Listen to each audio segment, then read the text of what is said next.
Il y a de très très bons gestionnaires qui sont spécialistes dans ce qu'ils font. Tu vas voir un gestionnaire ingénieur, donc en ingénierie, il s'y connaît parfaitement. Très peu de gens ont la capacité de gérer le facteur humain. Ça prend énormément de subtilité, de doigté, un mélange, tu sais, du vrai leadership partagé, de la communication, de l'écoute, de la gestion des émotions, de la délégation, la prise de décision.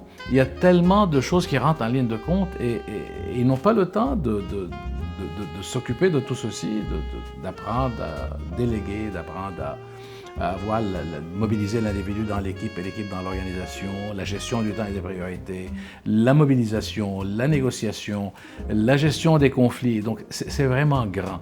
Alors, j'ai mis sur pied, je le faisais depuis plusieurs années d'ailleurs, mais je le donnais sur une seule journée, cette formation. Je donnais comment un gestionnaire peut avoir des outils de coach pour communiquer autrement, ma marque de commerce encore une fois au Canada, aux États-Unis, communiquer autrement, écouter autrement et amener les gens à faire ce qu'ils sont censés faire et déclencher leur plein potentiel. Parce que le gestionnaire, il veut gérer. Il veut s'assurer que tout le monde travaille, que tout le monde livre. Mais gérer les émotions des gens, gérer les conflits. Alors, c'est pourquoi j'ai mis sur place ce cours-là, gestionnaire coach, qui s'étale sur 5 à 6 mois. Pourquoi? Parce que quand les gens suivent une formation, la rétention est de 10%, 15%, 20% maximum. La répétition espacée est la mère de tout apprentissage. Donc, dans cette formation, la première rencontre, c'est des blocs de 2 jours, ça peut être en fin de semaine ou ça peut être durant la semaine, ça dépend de la compagnie, si c'est la compagnie qui investit sur ses gestionnaires ou si la personne, donc ça c'est flexible. On passe 2 journées pour couvrir un sujet donné, la mobilisation. Mobiliser, ça ne veut pas dire blâmer. La délégation, un autre segment. La délégation, ce n'est pas dire à quelqu'un de faire quelque chose et ensuite être déçu parce que la personne n'a pas livré selon mes attentes. Comment donner un feedback de reconnaissance, un feedback d'amélioration. Comment gérer les états émotionnels de mes employés quand ils sont découragés, etc. Et ainsi de suite.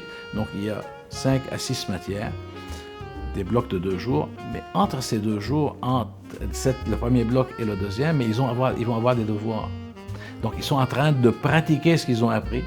Ils sont en train de se filmer comme tu es en train de me filmer dans leur intervention. Ils sont en train de critiquer, de s'autocritiquer eux-mêmes sur leur intervention, basée sur ce qu'ils ont appris. Et c'est là où je le rentre en ligne de compte pour corriger certaines affaires.